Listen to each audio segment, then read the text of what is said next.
Mobile लगान। मोदी जी स्वागतम। मोदी जी स्वागतम। मोदी जी स्वागतम। मोदी जी स्वागतम।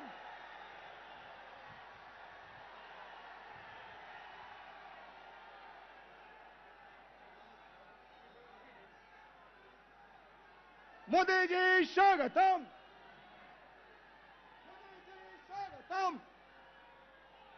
मोदी जी स्वागतम।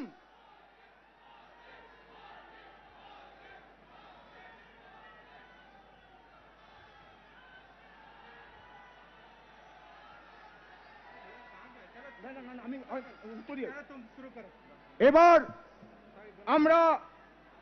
আমরা প্রধানমন্ত্রীকে বরণ করে নিয়েছি। এবার আপনাদের সামনে বক্তব্য রাখবেন কেন্দ্রীয় মন্ত্রী মাননীয় শ্রী বাবুল সুপ্রিয় মহাশয়। মঞ্চে আমাদের সামনে আমাদের যশস্বী প্রধানমন্ত্রী মাননীয় নরেন্দ্র মোদীজি এসে পৌঁছেছেন।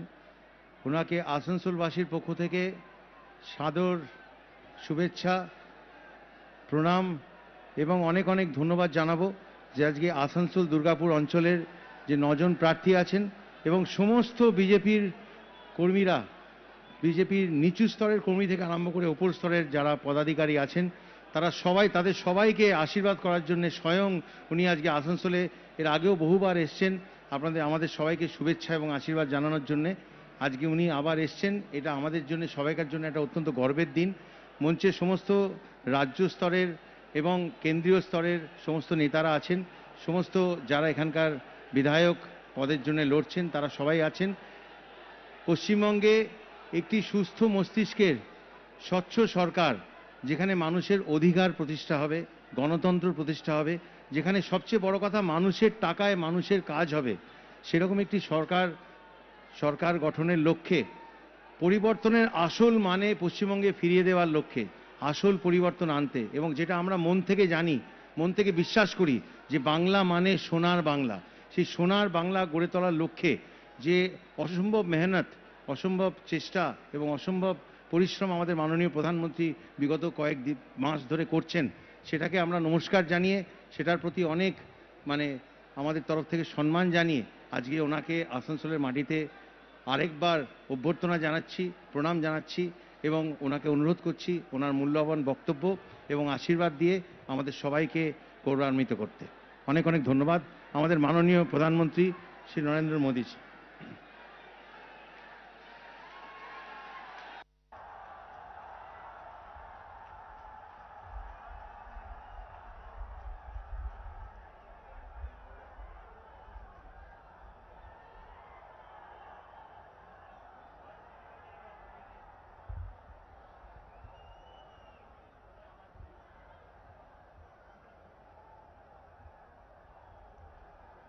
नमस्कार।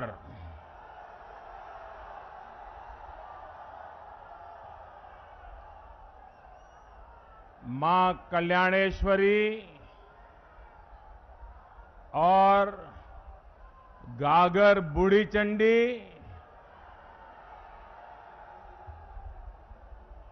आज मेरे लिए अवसर है इस पवित्र धरती को श्रद्धापूर्वक प्रणाम करने का। बांग्ला नववर्ष शुरू होने के बाद आज बंगाल में मेरी ये पहली सभा है। नववर्ष में बंगाल में बीजेपी की डबल इंजन की सरकार बनने जा रही है। 4 दोफार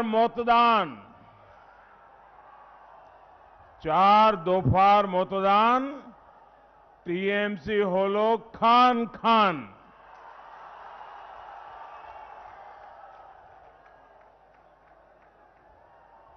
4 दौर का मतदान टीएमसी खंड खंड हो गई। बाकी 4 दोफार मतदान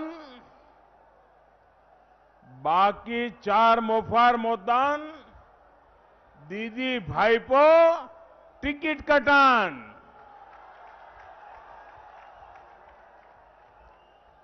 बाकी 4 बार का मतदान दीदी भाईपो का पत्ता साफ। 5वें चरण के मतदान में भी कमल के फूल पर बटन दबा करके भारतीय जनता पार्टी की सरकार बनाने के लिए आज सुबह से बहुत बड़ी तादाद में लोग निकले हैं। बहुत भारी मतदान हो रहा है। मैं अब तक मतदान करने वाले सभी मतदाताओं का हृदय से बहुत बहुत अभिनंदन करता हूं और उनका धन्यवाद करता हूं।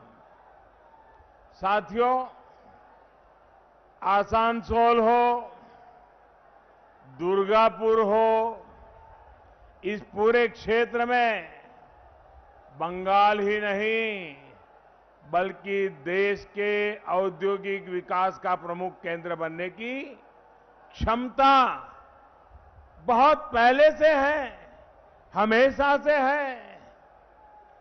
द्वारका नाथ टैगोर जी, राजेंद्र मुखर्जी, वीरेंद्रनाथ मुखर्जी जैसे अनेक व्यक्तित्वों ने इस क्षेत्र की संपदा को देश की आत्मनिर्भरता के संकल्प रूप में आगे बढ़ाया। साइकिल से लेकर रेल तक, पेपर से लेकर स्टील तक, एल्यूमिनियम से लेकर ग्लास तक, ऐसे अनेक कारखानों में यहां की फैक्ट्रियों में काम करने के लिए पूरे देश से लोग यहां आते हैं। आसनसोल एक प्रकार से लघु भारत है। हिंदुस्तान का हर व्यक्ति यहां एक मिल जाएगा। लेकिन बंगाल में जो सरकारें रही, उनके कुशासन ने आसनसोल को कहां से कहां पहुंचा दिया। जहां लोग चाकरी के लिए आते थे, आज यहां से लोग पलायन हो रहे हैं।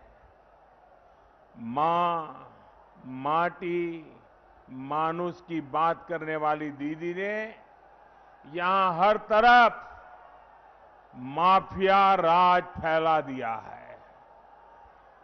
आसनसोल की प्राकृतिक संपदा को लूटने के लिए कोयला माफिया, नदियों की बालू को लूटने के लिए अवैध खनन माफिया, सरकारी जमीन पर कब्जे के लिए भू माफिया।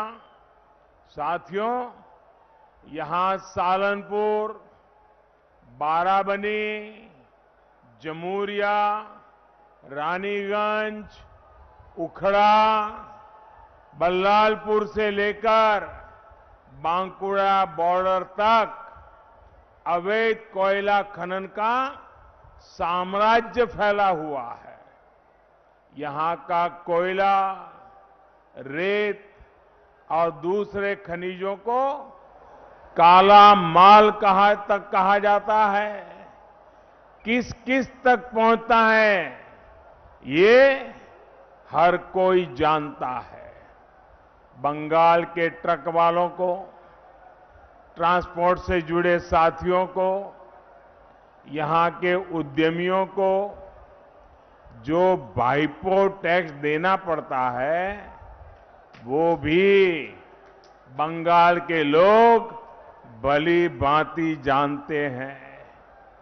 साथियों, इस चुनाव में आपका एक वोट सिर्फ टीएमसी को साफ करेगा इतना ही नहीं है, बल्कि आपका एक वोट यहां से माफिया राज को भी साफ करेगा।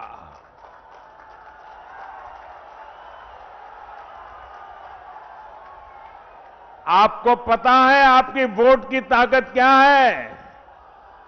आपका एक वोट पूरे माफिया राज को यहां से सफा कर देगा। ये ताकत है आपके वोट की। लेकिन भाइयों बहनों, मैं आज आपको एक शिकायत करना चाहता हूं। करूं? आपके खिलाफ है शिकायत? करूं? बुरा तो नहीं मानोगे ना? लेकिन मेरी शिकायत जरा देखिए। देखिए, मैं यहां 2 बार आया हूं लोकसभा के चुनाव में। जब मैं प्रधानमंत्री बनना था और मैं आपसे वोट मांगने आया था, बाबुल जी के लिए वोट मांगने आया था। लेकिन पहले जब आया तब तो मेरे लिए वोट मांगता था। फिर भी 1/4 लोग भी नहीं थे सभा में। आज चारों तरफ मैंने ऐसी सभा पहली बार देखी है जी, पहली बार देखी है। अब बताइए, मेरी शिकायत मीठी है कि कड़वी है? आज आपने ऐसा दम दिखा दिया है, ऐसी ताकत दिखा दी है। मैं जहां देख सकता हूं मुझे लोग ही लोग दिखते हैं, बाकी कुछ दिखता ही नहीं है। क्या क्या कमाल कर दिया आप लोगों ने। लेकिन आगे का काम बहुत महत्वपूर्ण है और वो है वोट देने के लिए जाना, वोट देने के लिए औरों को ले जाना। करोगे? पक्का करोगे? सब लोग करोगे? देखिए, तभी यहां से ये माफिया राज समाप्त होगा। ये माफिया शाही तभी समाप्त होगी। और भाइयों बहनों, मैं बंगाल में जहां गया हूं, यही माहौल है। और उधर क्या है? दीदी, ओ दीदी,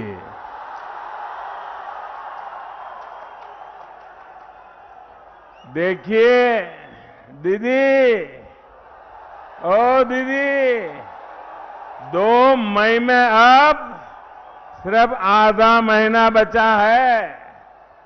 आधा चुनाव हो चुका है। सिर्फ कुछ दिन और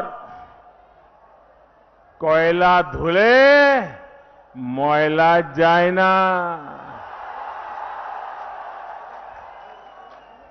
भाइयों और बहनों, सोनार बांग्ला के संकल्प के साथ बीजेपी सरकार यहां आपकी हर मुश्किल कम करने के लिए काम करेगी। बंगाल में कानून व्यवस्था का राज स्थापित किया जाएगा। कानून के राज में यहां नए उद्योग लगेंगे। बंगाल में निवेश बढ़ेगा। बीजेपी सरकार में हर कोई अपना काम करेगा। आपके जीवन में टीएमसी के तोलाबाजों की जो घुसपैठ हुई है, उसे जीरो कर दिया जाएगा, दूर किया जाएगा। पुलिस अपनी जिम्मेवारी निभाएगी, अपना काम करेगी। राज्य सरकार के अलग अलग विभाग अपना जन सेवा का दायित्व निभाएंगे, अपना काम पूरा करेंगे। प्रशासन अपनी जिम्मेवारियों को निभाते हुए जनता जनार्दन की अपेक्षाओं को पूरा करने के लिए दिन रात काम करेगी। और सरकार अपनी जिम्मेवारियों को पूरा करने के लिए काम करेगी। और बीजेपी का कार्यकर्ता मैं आपको विश्वास दिलाता हूं, आपकी सेवा में हरदम खड़ा रहेगा। और इसमें जो भी खेला करने की कोशिश करेगा, उस पर कानून के तहत उतनी ही सख्त कार्रवाई भी होगी। भाई और बहनों, दीदी ने बीते 10 सालों में विकास के नाम पर आपके साथ विश्वासघात किया है। विकास के हर काम में, हर काम के आगे दीदी दीवार बन के खड़ी हो गई, दीवार बन के खड़ी हो गई। केंद्र सरकार ने 5 लाख रुपए के मुफ्त इलाज की सुविधा दी तो दीदी दीवार बन गई। केंद्र सरकार ने शरणार्थियों की मदद के लिए कानून बनाया तो दीदी इसका भी विरोध करने लगी। केंद्र सरकार ने मुस्लिम बहनों को 3 तलाक से मुक्ति के लिए कानून बनाया तो दीदी फिर आग बबूला हो गई। केंद्र सरकार ने किसानों को बिचौलियों से मुक्त करने वाले कानून बनाए तो दीदी विरोध में उतर आई। केंद्र सरकार ने किसानों के बैंक खातों में सीधे पैसे ट्रांसफर करने शुरू किए तो दीदी ने इससे भी किसानों को वंचित रख दिया। साथियों, बंगाल को विकास रोकने वाली नहीं, डबल इंजन की सरकार चाहिए, डबल इंजन की सरकार। बंगाल की बीजेपी सरकार आपका लाभ कराने वाली हर उस योजना को लागू करेगी जिन्हें दीदी की सरकार ने रोका हुआ है। पहली ही कैबिनेट में पीएम किसान सम्मान निधि पर बड़ा फैसला लिया जाएगा। बंगाल के हर किसान के खाते में 18,000 रुपये सीधे ट्रांसफर हो, जिसको दीदी ने रोकने की कोशिश की। 2 मई के बाद, नई सरकार बनने के बाद दीदी नहीं रोक पाएगी, क्योंकि सरकार आपने बनाई है, आपके लिए बनाई है और वो आपके लिए काम करेगी। भाई और बहनों, आप मुझे बताइए, दीदी को अगर आप लोगों के दुख दर्द की परवाह होती तो क्या वो आपकी भलाई के, आपके हित वाले कामों को रोकने का काम कभी करती क्या? करती क्या? ये रुकावटें डालती क्या? दीवार बनती क्या? दीदी को अगर आपकी तकलीफ की चिंता होती तो क्या वो तोलाबाजी होने देती क्या? होने देती क्या? तोलाबाजी होने देती क्या? जरा इधर से जवाब दीजिए, तोलाबाजी होने देती क्या? सिंडिकेट को आगे बढ़ाती क्या? सिंडिकेट को आगे बढ़ाती क्या? कट मशीन मनी वसूलने देती क्या? कट मनी वसूलने देती क्या वो? साथियों, दीदी अपने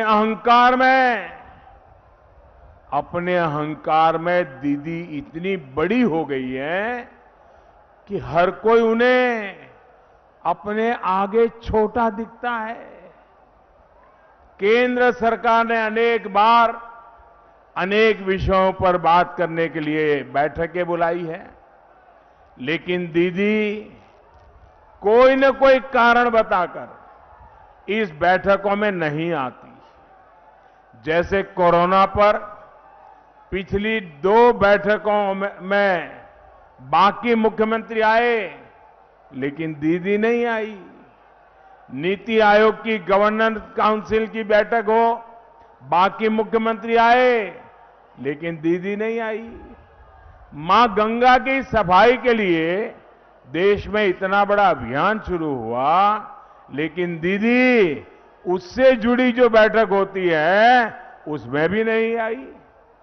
1-2 बार न आने को तो समझ में आता है साथियों, लेकिन दीदी ने यही तरीका बना लिया है। दीदी बंगाल के लोगों के लिए कुछ देर का समय नहीं निकाल पाती, ये उन्हें समय की बर्बादी लगता है। और जब दीदी के तोलाबाज कोरोना के दौरान भेजे गए राशन को लूटते हैं तो वो उन्हें खुली छूट देती है। केंद्रीय टीमें चाहे सहयोग के लिए आए या फिर करप्शन की जांच के लिए, दीदी उनको रोकने के लिए पूरे संसाधन लगा देती है। दीदी केंद्रीय वाहिनी नहीं, सेना तक को बदनाम करती है। राजनीति के लिए झूठे आरोप लगाती है। दीदी खुद को देश के संविधान से ऊपर समझती है।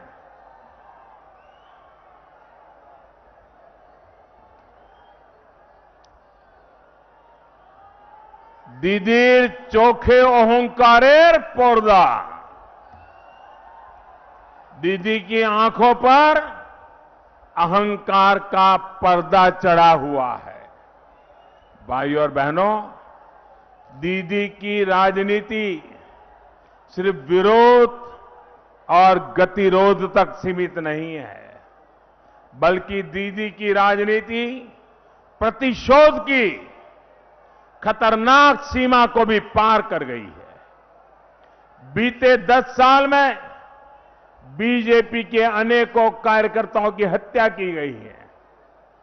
अभी मेरी यहां ऊपर आने से पहले कई पीड़ित परिवारों से बात हुई है। दीदी की वजह से न जाने कितनी माताओं ने अपने बेटों को खोया है, न जाने कितनी बहनें आज भी अपने भाई का इंतजार कर रही है। दीदी की निर्ममता, उनकी असंवेदनशीलता हमें कुछ दिन पहले ही फिर एक बार दिखाई दी है, सुनाई दी है। साथियों, कुछ बिहार में जो हुआ उस पर कल एक ऑडियो टेप आपने सुना होगा। वो ऑडियो टेप सुना क्या आपने? सुना? 5 लोगों की दुखद मृत्यु के बाद दीदी किस तरह राजनीति कर रही है, ये इस ऑडियो टेप के अंदर साफ साफ खुल गया है, सामने आता है। इस ऑडियो में कुछ बिहार के टीएमसी नेता को कहा जा रहा है कि मारे गए लोगों के शवों के साथ रैली निकालो।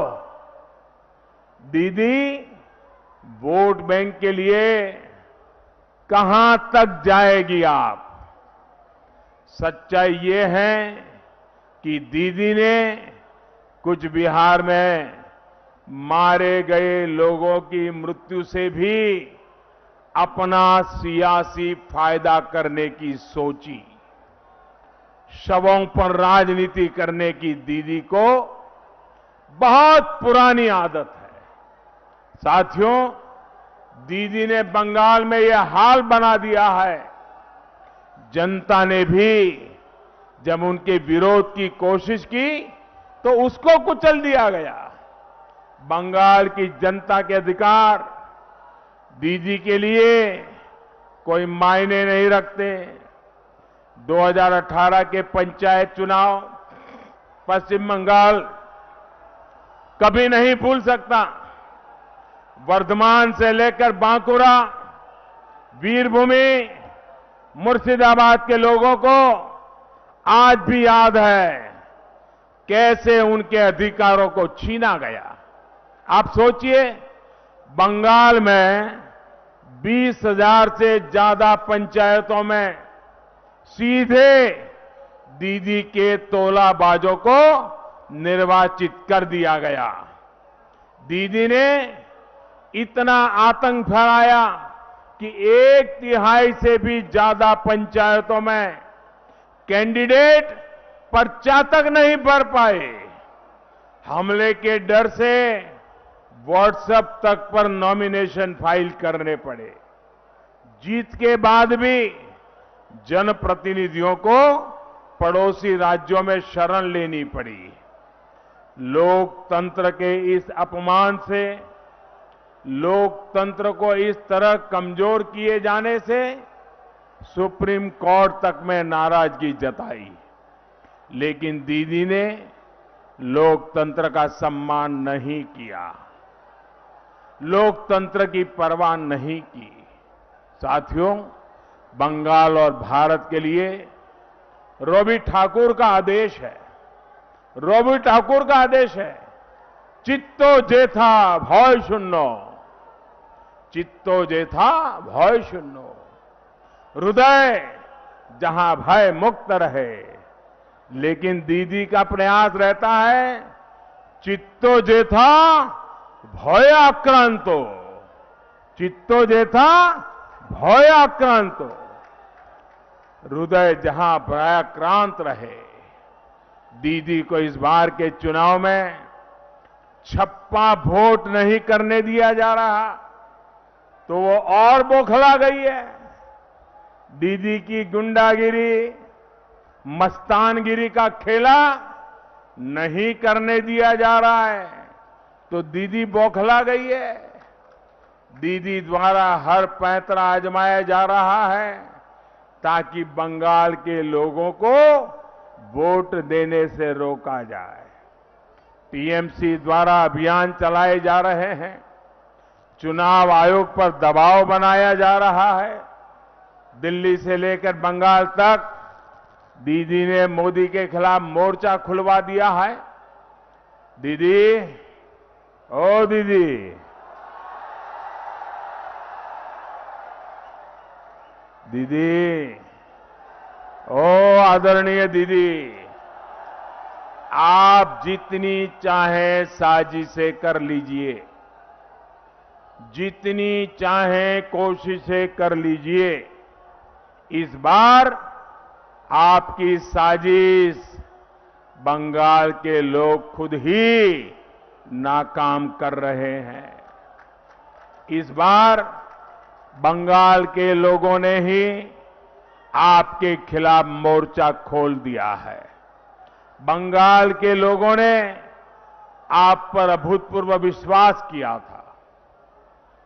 अब वो आपको हमेशा हमेशा के लिए एक ऐसा सर्टिफिकेट देने वाली है बंगाल की जनता इस चुनाव में, जो आप जीवन भर घर में लटका करके रख सकती हो। कौन सा सर्टिफिकेट जनता देने वाली है? जो 2 मई को सर्टिफिकेट आने वाला है। वो सर्टिफिकेट आने वाला है भूतपूर्व मुख्यमंत्री, यानी दीदी, ये बंगाल की जनता अब आपको आजीवन एक सर्टिफिकेट देने वाली है, भूतपूर्व मुख्यमंत्री। लेके घूमते रहना। भाइयों बहनों, बंगाल के लोग, बंगाल के लोगों से आपकी नफरत भी महसूस कर रहे हैं। दीदी के करीबी शेड्यूल कास्ट के मेरे भाइयों और बहनों को भिखारी कहते हैं। दीदी चुप रहती है। दीदी के करीबी बीजेपी को वोट देने वालों को बंगाल से बाहर फेंकने की धमकी देते हैं। दीदी चुप रहती है। किसी की दुखद मृत्यु पर दीदी की संवेदना भी वोट बैंक का फिल्टर लगा करके ही प्रकट होती है। दीदी पश्चिम बंगाल आपकी दुर्नीति से परेशान है, इतना ही नहीं है, बल्कि बंगाल को आपकी नीयत पर भी शक है। इसलिए पश्चिम बंगाल के कोने से एक ही आवाज सुनाई दे रही है, किच्छु नहीं तृणमूल, किच्छु नहीं तृणमूल। ए बार वोट पोद्दो फूले। कुछ नहीं अब तृणमूल में, इस बार वोट कमल फूल में। भाई और बहनों, 10 साल तक दीदी ने बंगाल को भेदभाव और पक्षपात वाली सरकार दी है। हालत तो ये है कि स्पोर्ट्स क्लबों खिलाड़ियों तक की मदद में भी दीदी ने भेदभाव किया। जो स्पोर्ट्स क्लब दीदी का गुणगान करें, उनके गीत गाएं, उन्हें पैसा, जो खेल पर अपना ध्यान दे, बंगाल का नाम रोशन करे, वो स्पोर्ट्स क्लब यहां पैसों के लिए तरसते हैं। दीदी की इसी दुर्नीति की वजह से बुजुर्गों को मिलने वाला भाता तक सभी लाभार्थियों तक नहीं पहुंच पा रहा है। गांव की सड़क को भी दीदी की सरकार ने राजनीति का शिकार बना दिया।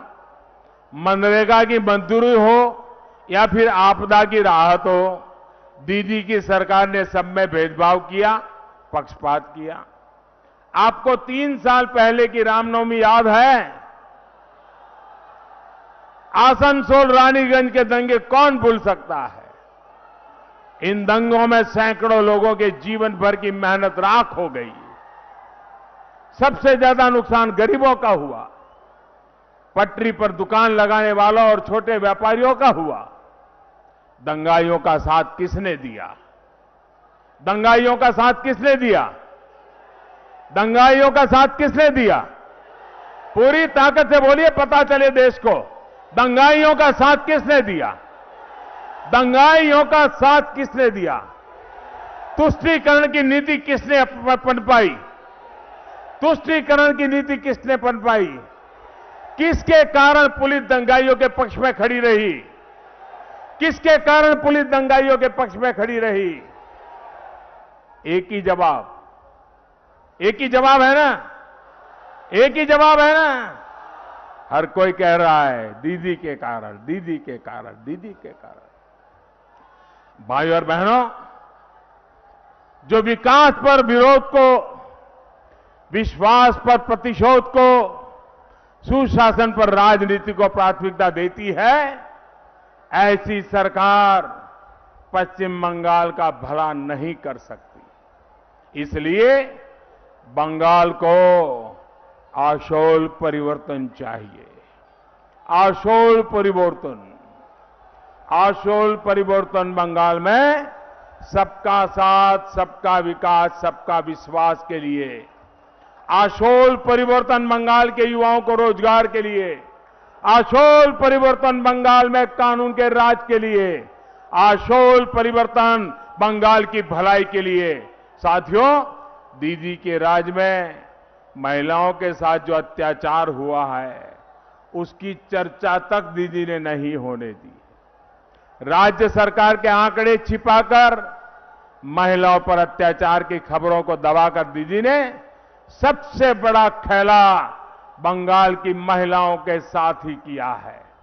मैं आज विशेष रूप से बंगाल की बहन बेटियों को एक बात के लिए आश्वस्त करता हूं। बीजेपी की सरकार हर वर्ग, हर मत मजहब को उसकी बेटी की सुरक्षा और सम्मान को सुनिश्चित करेगी। दीदी की सरकार ने यहां रेप जैसे संगीन अपराध के दोषियों को जल्द से जल्द सजा सुनाने के लिए फास्ट ट्रैक कोर्ट पर अड़ंगा डाला, उसको रोक दिया। देश भर में ऐसी 1000 अदालतें खोली जा रही हैं, लेकिन दीदी ने बेटियों को न्याय दिलाने वाली ऐसी एक भी अदालत खोलने नहीं दी। बीजेपी सरकार में फास्ट ट्रैक कोर्ट का भी तेजी से निर्माण किया जाएगा। गरीब, दलित, आदिवासी बेटियों को यहां से दूसरे राज्यों में भेजने का जो अवैध काम किया जाता है, उस पर रोक लगाने के लिए सख्त कदम उठाए जाएंगे। साथियों, सोनार बांग्ला का यही संकल्प बंगाल बीजेपी ने अपने संकल्प पत्र में रखा है। बंगाल में ease of living, ease of doing business का माहौल बनाया जाएगा। यहां के इंफ्रास्ट्रक्चर पर रोड, रेल, एयर, इंटरनेट, हर प्रकार की कनेक्टिविटी को डबल इंजन सरकार डबल स्पीड के साथ आधुनिक बनाएगी। इस क्षेत्र को आर्सेनिक युक्त जहरीले पानी से मुक्ति मिले, इसके लिए पाइप से हर घर जल के प्रकल्प को तेजी से यहां पर लागू किया जाएगा। दीदी ने जो कुछ भी लाभ आप तक पहुंचने से रोका है, वो तेजी से मिलेगा। डबल इंजन की सरकार में डबल बेनिफिट और डायरेक्ट बेनिफिट मिलेगा।